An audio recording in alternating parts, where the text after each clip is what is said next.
Hello YouTube, aujourd'hui on se fait un petit maquillage tranquille. Je suis en train de me préparer. Je me suis dit que j'allais enfin prendre le temps de revenir et de vous poster une vidéo. Parce que ça fait quoi, 3 semaines que j'ai pas posté de vidéo. Parce que j'ai vraiment été débordée. Et du coup aujourd'hui on va faire un de mes make-up signatures qu'on peut porter tous les jours. Simple à réaliser. Parce que j'ai envie que vous puissiez vous dire que c'est quelque chose que vous pouvez faire, parce qu'on est tous pressés le matin, on n'a pas forcément 2 heures. Donc là, je commence à bosser mes sourcils. C'est le Got To Be, le gel de Schwarzkopf qui est destiné aux baby hairs, mais surtout aux sourcils. Moi, je l'ai acheté sur Amazon, mais apparemment, vous pouvez le trouver. C'est, je sais plus si c'est Action ou Normal. Ça se présente comme ça. C'est un gel, comme un gel pour les cheveux. C'est un peu frais quand on l'applique, c'est un peu froid. Ça va prendre quand même quelques secondes à sécher, peut-être un peu plus long qu'un gel classique. Donc moi, ce que je fais, je le fais en premier, puis après, je commence mon teint tranquillement. Et au moment où j'ai fini mon teint, en général, le sourcil, enfin le gel a complètement figé, le sourcil est sec et je peux travailler un produit par-dessus. Alors, on va tester pas mal de produits dans cette vidéo et le nouveau, c'est de Maybelline, c'est le 4 en 1 Glow. C'est un peu un équivalent du Flawless Filter de Charlotte Tilbury. Tu sais, ce produit que tu peux mettre seul, avant, le fond de teint, après, mélangé au fond de teint. Donc là, je l'ai reçu il y a quelques jours. Franchement, il est super bien. C'est la teinte claire que j'utilise, 01. Donc, on n'est pas obligé d'en mettre partout. C'est pas un produit que tu es obligé de mettre sur tout le visage. Tu peux simplement le positionner là où tu veux avoir cet aspect un peu glowy.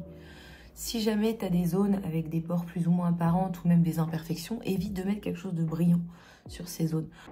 Bon, moi, j'adore hein, l'embout comme ça, clic. Je trouve ça tellement pratique. Je trouve qu'il est peut-être un petit peu moins couvrant et cachant que le Charlotte Tilbury, mais je l'aime beaucoup. Fond de teint aussi que je vous ai présenté pendant le mois de novembre, c'est le Very Valentino. Moi, ma teinte, c'est LN3. Pourquoi N? Parce que neutre. Donc, j'en mets une pompe sur le dos de ma main. Tu peux utiliser une plaquette si tu es plus à l'aise. Et je vais le fluidifier. J'ai remarqué que quand on fluidifiait pas la texture du fond de teint, on avait tendance à en reprendre, à en mettre davantage. Encore plus quand on le met, tu sais, dans le pinceau, là, avec la pompe. Faut surtout pas faire ça. Tu vois, là, il me reste un peu sur le dos de la main.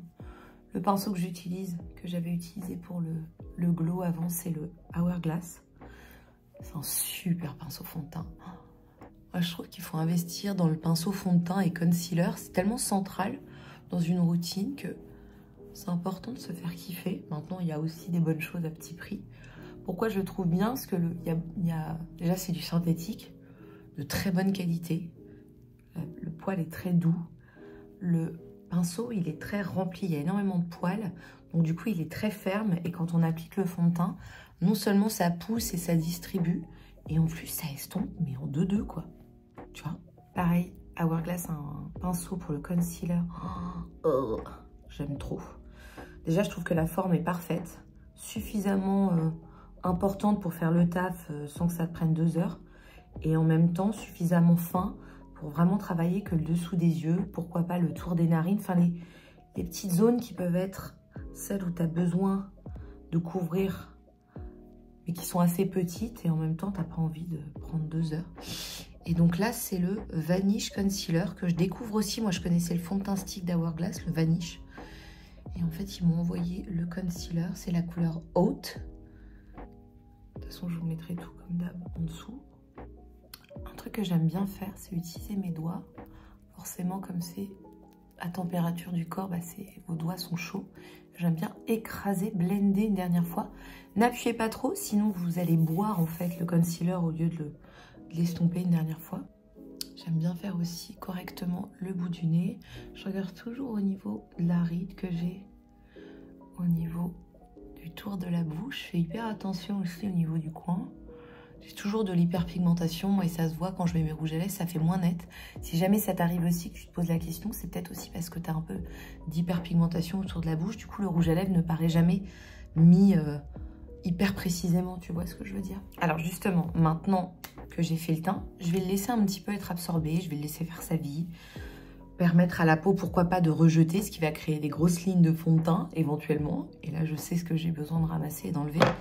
Je vais partir sur mes sourcils, je vais prendre le feutre Glossier. Alors moi, c'est la teinte Black que je prends.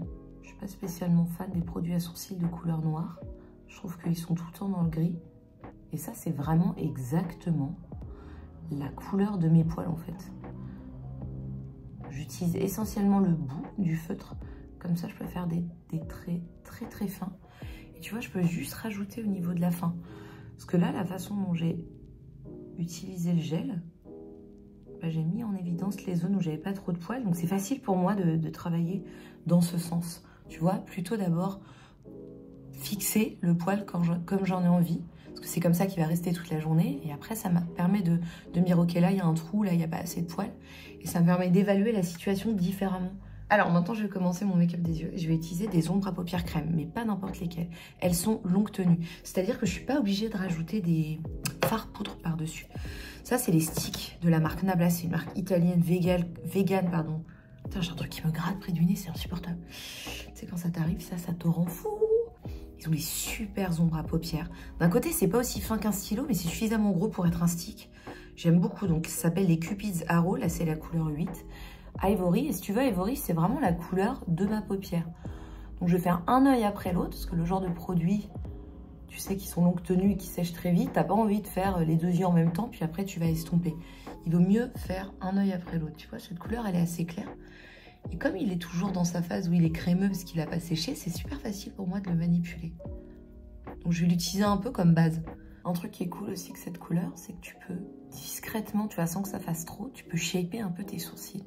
Tu as une petite repousse très légère, par exemple. Tu peux donner un petit peu plus de précision. Là, pour le coup, c'est vraiment la couleur de ma peau. Je ne dis pas que ce sera le cas pour tout le monde. Tu peux aussi le mettre dans le coin interne pour tout de suite commencer à travailler ce côté highlighting. Un pinceau fluffy, tu vois, avec une espèce de pointe en haut. Alors, Hourglass vient de m'envoyer des pinceaux, donc je les teste. Je sais pas ce que ça donne. Là, toujours Nabla, on est sur la couleur Cappuccino. Et là, je vais simplement faire ce que j'appelle un contouring de yeux. C'est-à-dire, je vais faire ressortir mon creux de paupière. Si tu trouves que ton creux de paupière, bah, il est inexistant ou il est trop bas, et bah, tu dessines au-dessus, en fait. C'est pour ça qu'il faut vraiment évaluer. Est-ce que je suis contente de la forme de mes yeux et je suis exactement mon creux de paupière, ou est-ce que j'ai envie de tricher visuellement? On va également mettre au niveau du ras de cils. Et c'est aussi pourquoi tu as dû te demander, quand moi j'applique mon anti-cerne, je ne vais pas à 100% jusqu'à mon ras de cils. Déjà, je trouve que ça a tendance à ne pas faire tenir les fards. Il ne faut pas oublier que dans les concealers, il y a beaucoup d'huile. Si tu te demandes pourquoi tes fards se cassent toujours la gueule en ras de cils, c'est peut-être aussi parce qu'il y a une accumulation de trop de concealer, ou peut-être trop de crème pour les yeux, ou les deux. Et donc là, pareil, moi j'aime bien ramener une petite ombre. Je trouve que ça donne un côté un peu sexy. En même temps, si tu le fais avec tu peux le faire avec un bronzer par exemple aussi, c'est très joli. Je vais prendre un plus petit pinceau. Donc ça, tu vois, c'est le pinceau plat par excellence, mais qui est un tout petit peu ouvert. Et ça, c'est l'idéal, c'est le numéro 12, c'est un Hourglass. Un fard à paupières de la marque Vive, c'est la couleur Hazelnut. Donc ça, c'est un brun un peu plus sombre et surtout un peu plus chaud. Je pense que tu vois la couleur. Je vais le mettre qu'au niveau du ras de cils, au niveau de la fin. Donc ça, en fait, quand tu vas mettre ton mascara, ça va vraiment ouvrir ton regard. Le cil, la frange de cils aura l'air plus touffu parce que tu as foncé un petit peu. Tu vois, et c'est une couleur qui est hyper coordonnée avec ce que j'avais déjà mis. C'est assez facile à estomper les ombres paupières crème quand tu les superposes. Elles sont toutes de la même texture, donc la partie estompe, elle est beaucoup plus simple en fait qu'avec des fards poudre. Je prends un autre pinceau, tu vois, en fait c'est le même que celui que j'ai utilisé avant, sauf qu'il est plus gros et ça va être plus rapide. Pourquoi? Parce que je vais quand même mettre quelques fards poudre. Je vais utiliser la palette Master Matte de Make Up by Mario. Il y a un beige et un espèce d'abricot à l'intérieur, je vais les mélanger. J'adore ces couleurs. Et je vais simplement travailler le centre de la paupière. Et encore, quand je te dis le centre, ce serait plutôt le coin interne. Tu sais, là où j'avais mis le fard Nabla qui était hyper clair. Et ben, je vais intensifier ça en poudrant par-dessus. Qu'est-ce qui va se passer? Ça va ramener de la lumière au centre de ma paupière. Ça va faire ressortir du coup tout ce qui est foncé à côté. Et puis comme ça, j'ai cet aspect mat super clean. C'est vrai qu'en hiver, j'aime bien. Et là, je vais prendre un pinceau boule. Donc un pinceau boule, comme son nom l'indique, il a une forme circulaire. Tellement pratique. Merde, je me suis foirée de couleur. Tellement pratique ce genre de forme de pinceau pour pouvoir faire le coin interne. Tu vois tout de suite cette ouverture que ça donne. Je reprends le crayon Nabla que j'avais utilisé le tout premier, tu sais, le ivoire. Et je vais l'utiliser dans la muqueuse. Make-up de jour, j'aime bien avoir l'œil ouvert, réveillé. Donc, moi, perso, j'utilise très peu souvent de couleurs foncées dans la muqueuse. Mon recourbe-cils. Alors, tu vas me dire, est-ce que tous les recourbe-cils se valent? Alors, tous les recourbe-cils n'ont pas la même courbure au niveau de la partie arrondie. Et c'est ça qui fait la différence. Moi, j'aime beaucoup le Surate parce que la partie ici arrondie n'est pas autant arrondie que d'autres. Elle est plus plate, plus écrasée. Et donc, perso, ça me convient assez bien. Maintenant, j'en ai d'autres. Par exemple, dans mon kit, j'ai celui-ci parce que je l'adore. Donc, je l'ai pour moi. Je l'ai aussi dans mon kit, mais j'en ai d'autres. Shiseido fait des très bons recourbe-cils. MAC aussi. C'est vrai que si tu dois en avoir qu'un seul, bon, moi, je serais d'avis d'en acheter un bien, tu vois. En revanche, j'essaye de ne pas faire ce que je viens de faire. C'est-à-dire, tu recourbes un cil, après tu mets ton mascara. Toi-même, tu sais, hein, la courbe qu'on a obtenue avec le recourbe-cils, elle tient jamais super longtemps. Donc, il vaut mieux faire, tu vois, un cil après l'autre. Tu vois, moi, ce que je fais, c'est que je fais une première couche d'un côté une fois que j'ai recourbé. Et en fait, après, je prends le temps de recourber de l'autre côté, faire ma première couche. Et du coup, quand je vais revenir de ce côté, bah, le mascara n'aura pas complètement séché. Et en même temps, ce sera super facile pour moi de rajouter une deuxième couche pour venir épaissir. Tu sais, ce moment parfait où ton mascara n'est pas encore complètement... encore hyper liquide, genre tu sais très bien que ça sert à rien de mettre une deuxième couche parce que ton mascara il a pas encore séché. Tu vois là, j'ai une petite trace de mascara, je vais attendre que ça sèche et je vais brosser. Là je sais que comme il est un peu mouillé, si je fais ça, ça va me faire une tache noire, donc je vais attendre que ça ait séché. Je vais prendre, tu peux prendre la brosse derrière ton crayon à sourcils et tu brosses et ça part tout de suite. Pareil, il y a quelques semaines, j'ai reçu la nouvelle poudre qui est conseillée pour tout le visage, mais elle est plutôt bien pour les yeux. Moi, je trouve que c'est la Airbrush Brightening de Charlotte Tilbury. Donc voilà, il y a deux teintes. Je crois que ça, c'est la claire. Je prends un petit pinceau, toujours Hourglass.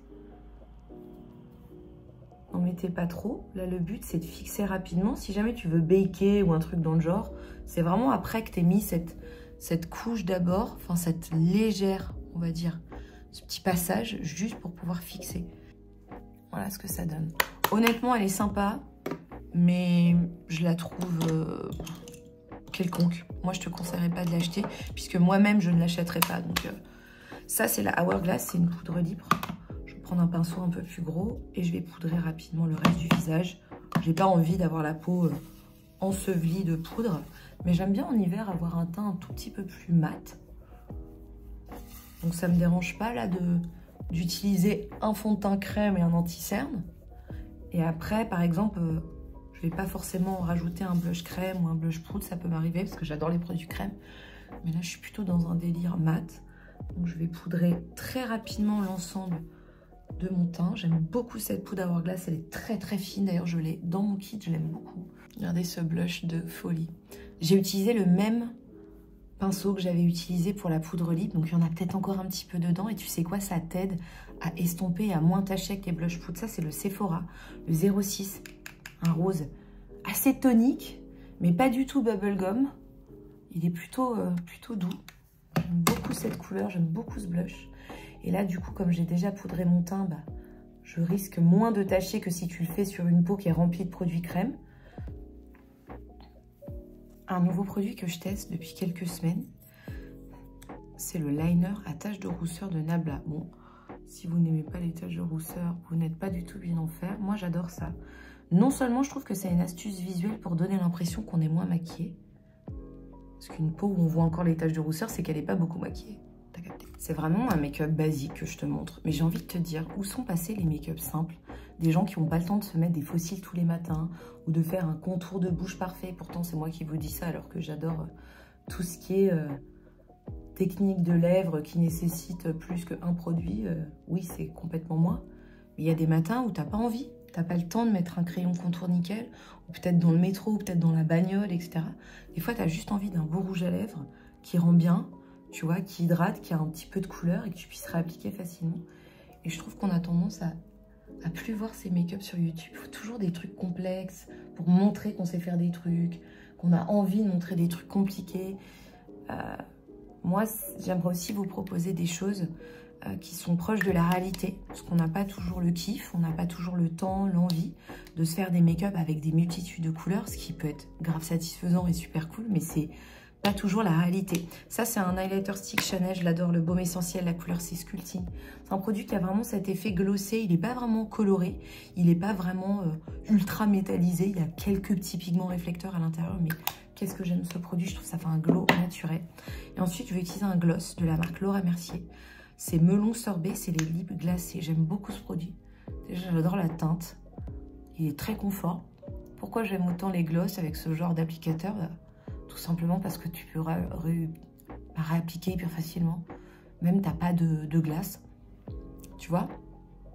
Elle est plutôt fraîche cette couleur. Bien sûr, tu peux mettre un petit lip liner un peu nude si toi tu veux définir le tour de tes lèvres. Il n'y a pas de souci. Mais rien que le porter comme ça, moi je trouve ça cool. Qu'est-ce que j'utiliserais si jamais je mettais un lip liner avec?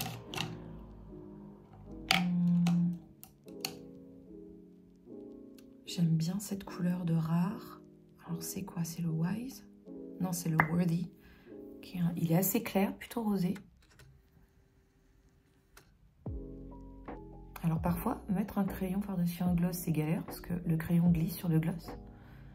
Et parfois, comme ce gloss-là, il est très hydratant, tu vois, j'arrive à marquer, je vais te montrer.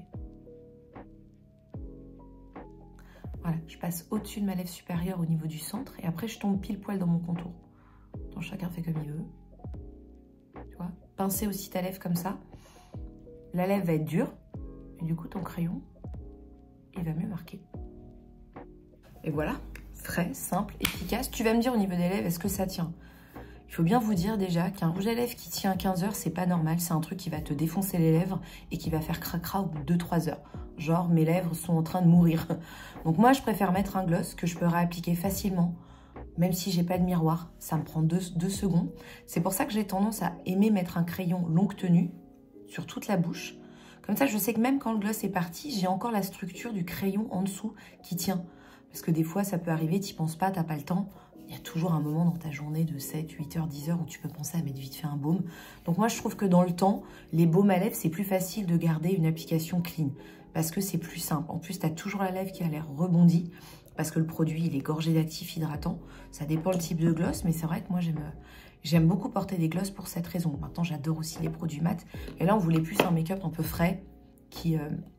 anime un petit peu les yeux, qui permettent d'avoir l'air vraiment, on va dire, propre, clean, mais pas plus. Après, chacun adapte avec la version de qui il est, de ce qu'il aime au niveau make-up. En tout cas, merci. Merci d'avoir passé du temps avec moi. Je sais que cette vidéo était peut-être plus longue que les formats classiques, mais je trouve ça cool d'avoir des vidéos make-up qui sont plus... qui ont une tonalité de conversation plus que robotique, genre maintenant je fais ça, je fais ça. Pourtant moi je suis la première, j'ai pas l'habitude, je suis pas une youtubeuse avertie. Donc il y a plein de fois où je vais être en mode alors maintenant on fait ça, clap. Après on fait ça, clap. Et je trouve ça un peu plus robotisé. Donc voilà, j'espère que ce format vous plaît, même si c'est un peu plus long. Je vous dis à bientôt.